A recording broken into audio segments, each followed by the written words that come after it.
It is like the plot of a Bollywood film. First, two babies are born within minutes of each other and then accidentally switched at birth in the hospital. Second, they are from very different backgrounds.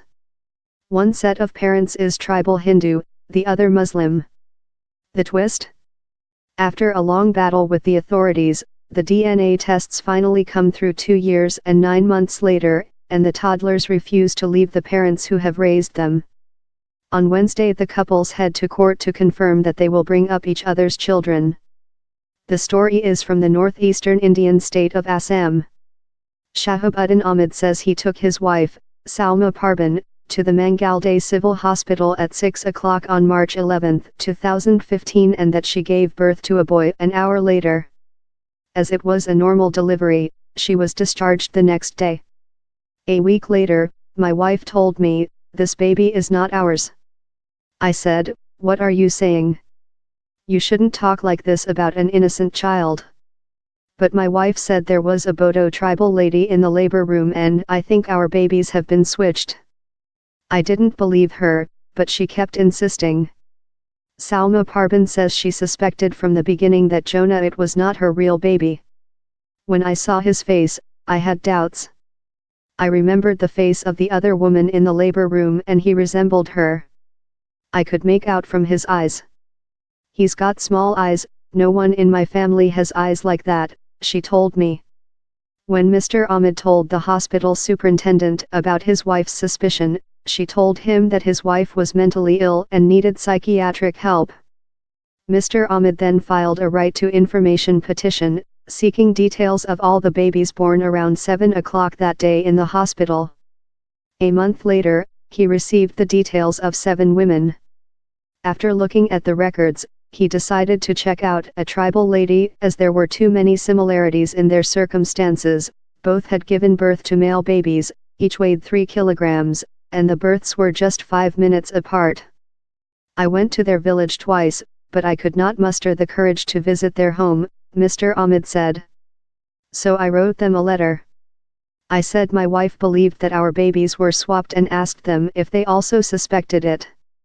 I wrote down my phone number at the bottom of the letter and asked them to call me. Barely 30 kilometers, 19 miles, from Mr. Ahmed's home is the village where the tribal couple Anil and Shuli Burrow live with Rian Chandra, their toddler. The couple did not suspect their child had been switched until they received Mr. Ahmed's letter. Mr. Burrow didn't believe it was possible, nor did his wife or other family members. But things changed when the two families met. The first time I saw him, I realized he resembled his father. I felt very sad and cried. We are Bodo tribals, we are not like the other Assamese or Muslim people. Our eyes slant upwards, our cheeks and hands are plumper. We are different. We have Mongolian features, says Shuli Burrow. Salma Parban says when she first saw Rian, she knew he was her child and wanted to do a swap right then and there, but Mr. Burrow's mother rejected the proposal. On Mr. Ahmed's insistence, the hospital authorities set up an inquiry into the allegations.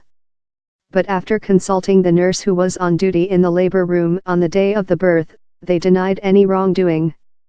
Not convinced, Mr. Ahmed sent blood samples of his wife and baby for DNA testing, and in August 2015, when the report came, he finally had an answer, that there was no genetic match between Salma Parban and Jonah.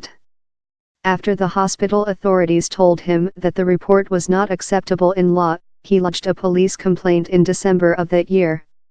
Sub-Inspector Hemanta Baru, who investigated the case, told the Newsbay that he obtained the birth records from the hospital and visited the two families to piece together the story. In January 2016, he traveled with the blood samples of the two couples and the babies to Kolkata, formerly Calcutta, but the forensic laboratory there refused to carry out the tests because of a clerical error in the form. So we collected the samples a second time in April last year. They were tested in a forensic lab in the state capital, Guwahati, and we got the results in November. It proved Mr. Ahmed's allegations that the babies were switched at birth. Mr. Baru then advised Mr. Ahmed to go to court and ask the magistrate to allow a swap of the boys.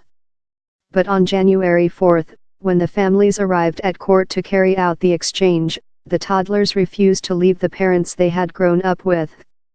The magistrate told us that if we wanted to swap the babies we could do it, but we said we won't do it. Because we've raised them for the past 3 years, we can't just let them go, says Salma Parban. Also, Jonah was crying. He was in my brother-in-law's lap, he held him tightly, wrapped his arms around his neck and refused to leave. Rian, too, threw his arms around Sholi Burrow's neck, began crying and refused to let go. Anil Burrow says that swapping the boys now could hurt them emotionally because the children are too young to understand what's happening. It's obvious the children are very attached to the families they are living with and the affection is reciprocated. In fact, when I visited the Burrow home last week, the grandmother had taken Rian away because she feared he would be taken away from them. An hour later, one of his uncles brings him back. The grandmother returns a little later, with a bunch of tiny silver fish for the child. As he goes happily to sit beside her, she asks me anxiously, "Is there a problem? Will they take him away?"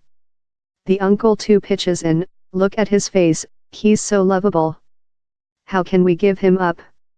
Rian refuses to leave Sholi Burrow's side even for a moment. Jonah, too, has endeared himself to the Ahmed family. The day we were going to court to swap him, my 8-year-old daughter told me, "Ma, please don't send him away. I'll die if he goes away," Salma Parban says.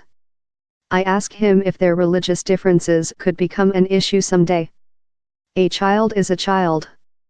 He's God's gift, he's not Hindu or Muslim, everyone comes from the same source, from the same design.